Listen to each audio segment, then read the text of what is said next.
ये आजकल social media पे, खासकर यूट्यूब पे लोगों को माइंड वॉश करने में लगे हुए हैं। चलिए अब जानते हैं कि सच्चाई क्या है। एक्चुअली इसके पीछे की सच्चाई ये है, 2 नवंबर 2013 को छत्तीसगढ़ के कांकेर में हमें लगता है कि आपकी मानसिक स्थिति उस स्थिति में आ गई है। किसी देश का पीएम उस देश का स्वाभिमान होता है। अब तो लगता है भारतवासी को जगना ही पड़ेगा। मेरा नाम है राहुल कुमार।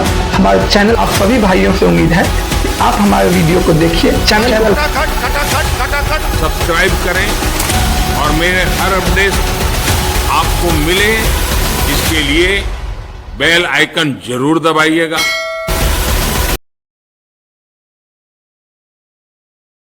आज हम बात करने वाले हैं भारत के एक महान देशभक्त पुत्र को, जिनका नाम है द्विज राठी। ये महान देशभक्त जर्मनी में रहते हैं और इन्हें भारत के प्रति प्रेम का आलम यह है कि ये हमारे देश के जो प्रधानमंत्री है श्री नरेंद्र मोदी, इनमें लाखों कमियां नजर आता है। हाँ, ये अलग बात है कि भारत के और कुछ महान नेता आए हैं जिनके बारे में उनको कोई कमी नजर नहीं आता है। उनमें तो वो सारे नेता, बहुत सारे नेता, कम से कम 10 नेता का तो उदाहरण देते हैं पीएम है, पीएम बन सकते हैं, लेकिन मोदी जी ना बने। चलिए बात करते हैं इनके महान देशभक्ति की। और ये आजकल सोशल मीडिया पे, खासकर यूट्यूब पे लोगों को माइंड वॉश करने में लगे हुए हैं। इनके हिसाब से हमारे देश के प्रधानमंत्री श्री नरेंद्र मोदी जी ने हर एक युवा से वादा किया है कि चुनाव के बाद हर एक युवा को 15 लाख रुपए युवा के अकाउंट में आ जाएगा।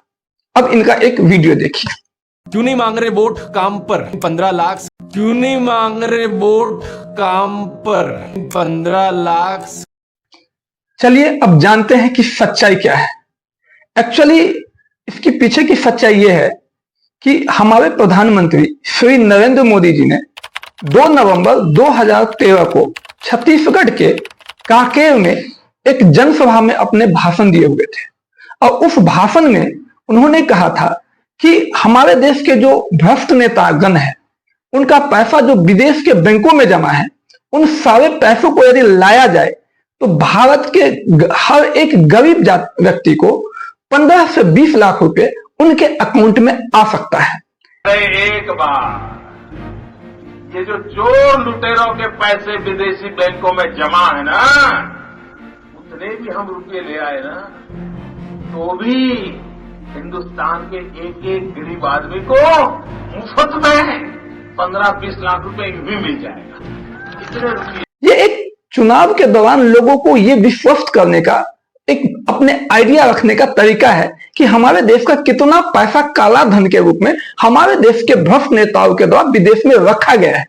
और यदि उनको लाने की कोशिश की जाए तो हमारे देश के गरीब का कितना खुशहाल जिंदगी हो सकता है। ये कहना यह होता है कि 15 से 20 लाख यदि हर गरीब के अकाउंट में आ जाए, यानी इतना पैसा आ जाए कि इतना पैसा हो कि हर गरीब के अकाउंट में 15-20 लाख जाया जा सकता है, तो भारत का विकास कितना हो सकता है। यहां पे मोदी जी कोई वादा नहीं करते हैं। हाँ, मोदी कहना इसलिए चाहते हैं कि ये जो पैसा पड़ा हुआ है विदेश बैंक में, क्योंकि ये पैसा इन्हीं चोर राजनेताओं का पड़ा हुआ है, कम से कम ये लोग तो इस पर बात भी नहीं करेंगे और ये लोग इस मुद्दा को उठाएंगे भी नहीं। लेकिन यदि मोदी जी को एज ए पीएम कैंडिडेट खड़ा किया गया है और यदि वो देश का प्रतिनिधित्व करते हैं, तो भारत के आत्मसम्मान के, भारत से जो पैसा विदेश जा रहा है उसको तो रोका ही जाएगा, लेकिन वहां से जो पैसा पड़ा हुआ है लाने की भी कोशिश की जाएगी। ये कोशिश इन राजनेताओं के द्वारा कभी भी नहीं किया जाएगा। तो अब आप समझ में आ गया ना कि हकीकत क्या है और तोड़ मोड़ कर द्विज राठी जी बताते क्या है। मैं ये कहना चाहूंगा द्विज राठी जी को कि अरे आती भैया, थोड़ा पढ़ाई लिखाई करो, थोड़ा रिसर्च किया करो और मैनिपुलेट का काम करना बंद करो। हमें लगता है कि आपकी मानसिक स्थिति उस स्थिति में आ गई है जहां सिर्फ एक आदमी को कटघरे में लाने के लिए आप पूरे देश को बदनाम करने में लगे हुए हो। किसी देश का पीएम उस देश का स्वाभिमान होता है। कम से कम उनके बयान को तो इस तरह से मत तो मरो।